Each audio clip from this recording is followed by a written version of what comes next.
My three friends tried to drug a girl, so I let the whole town know. To put it simply, I was a little poop as a kid. I used to steal from stores and from my family, swear and throw things at random people walking down the street, smoke from the age of 12 and didn't give a poop about anyone but my friends. They were my real family, or so I thought, and the group of all five of us would cause trouble every single day. My parents, though in my later years have told me they should have been more effective in their discipline, really weren't to blame. I was just a mixed up kid. I used to think that doing all this stuff made me cool. I can't really describe how superior I felt when I made grown adults afraid of me, but it made me feel powerful, and power was something I craved when I was younger. I could go on and on about my sins, but the fact is that I was just fucked in the head. So long story short, when I was 16, my parents finally had enough, and despite all my tantrums and screaming and even some physical violence against my dad, they decided to put me in a school for troubled youth. I call it a school, but what it really was a military institution that taught discipline in the most brutally effective ways while throwing in some literacy and numeracy classes along the way. Without going into too much detail, I'll say that this school changed me. While I was aggressive, violent, cocky and near homicidal when I was first dumped on their doorstep, the men who ran this camp broke me down. I was there for just over a year. No phone calls, no visits home, no access to the outside world. For one whole year, these real-life hard-ass men taught me just how much of a poop stain I really was. By the end of my second summer, I was a changed kid. I had fought and screamed and gotten my ass kicked more times than I can count, but eventually I was beaten down. These men taught me that real men simply don't act the way I did, and that the type of path I was headed down would lead me either to jail or death. They were brutally honest about it, especially this one counselor Jay. By the end of my stay, I considered Jay a second father. Though I hated him at first for making me feel inferior, he really did me a favor teaching me how toxic my behavior was, and to this day I still think of him as something of a hero. He was the main person who deemed me ready to return home. When I returned home, I had changed from an abusive little prick to a somewhat civilized young man,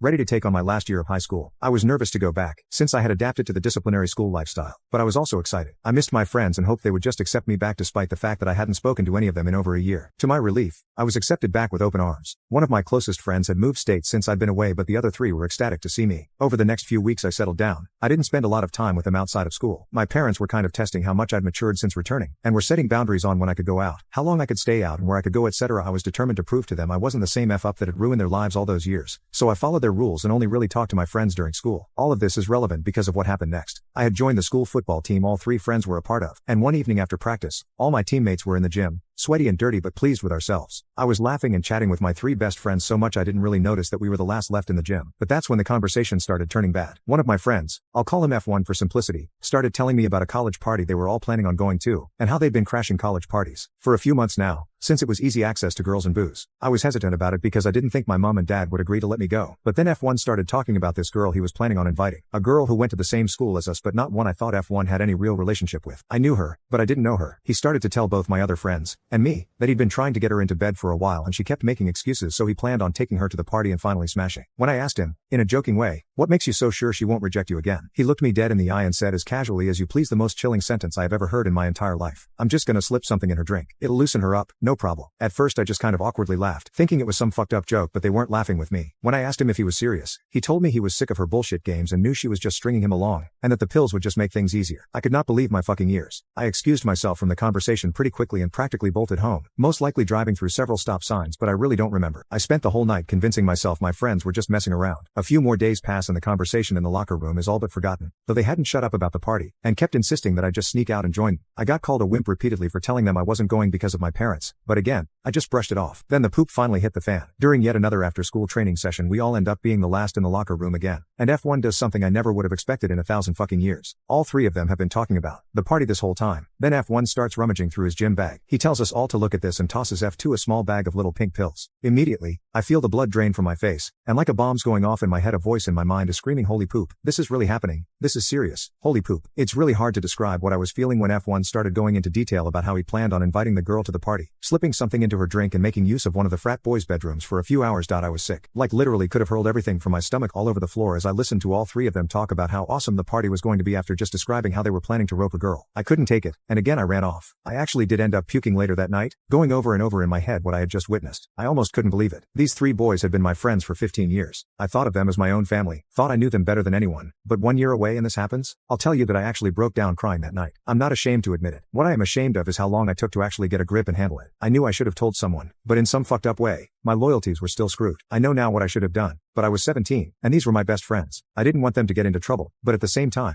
I knew I couldn't let this poop go down. So instead of reporting all I'd heard to an adult like a normal effing person, I decided I'd sort it out all on my own. I went to F1 and told him not to do what he had planned. I told him it was stupid and dangerous and would ruin both his life and the life of the girl he was planning on drugging. He didn't even blink. He got right in my face and told me that the school I got sent to had turned me into a pussy. He said that he hated how much I'd changed and had been trying to change me back with F2 and F3. He even told me how they'd been talking about me behind my back and how they'd planned to give me a turn on the girl once F1 was done with her, just to show me what I was missing out on. Then he said something I'll never forget. He told me, word for word, I'm doing that little beach a favor. She's a fucking virgin. And after this party, your mom won't be the only one finally getting some. I punched him. We fought, and we both got sent home on suspension for fighting. I could not believe it. I was seething. My best friend had said that to me. My best friend had told me he was going to rape an innocent girl at a party, and I was a pussy for not wanting to join in. I was disgusted. It sickened me to my core, and I was done with him. My parents were disappointed I had gotten suspended so shortly after coming home, but I just sat quietly while my mom cried and my dad screamed at me. I know now that I should have told him, but after what F1 said to me, I had this insane notion in my head that I was going to get him back all on my own. After a weekend of being grounded, I went back to school, and the first thing I did was seek out F1. He was about as bashed up as I was, but he was sporting a nice black eye from where I'd hit him in the face. F2 and F3 were standing with him, and they all glared at me as I approached them. Then I did something that made me feel sick. I apologized to him. I told him I was sorry I hit him, and that he was right. I had changed, and I hated what that school had done to me, and I wanted to go back to being the old me again. Surprisingly, they all bought it. F1 and I even hugged it out, and I put the cherry on top when I told them I'd be coming to the party. Now, for my dumbass teenage plan.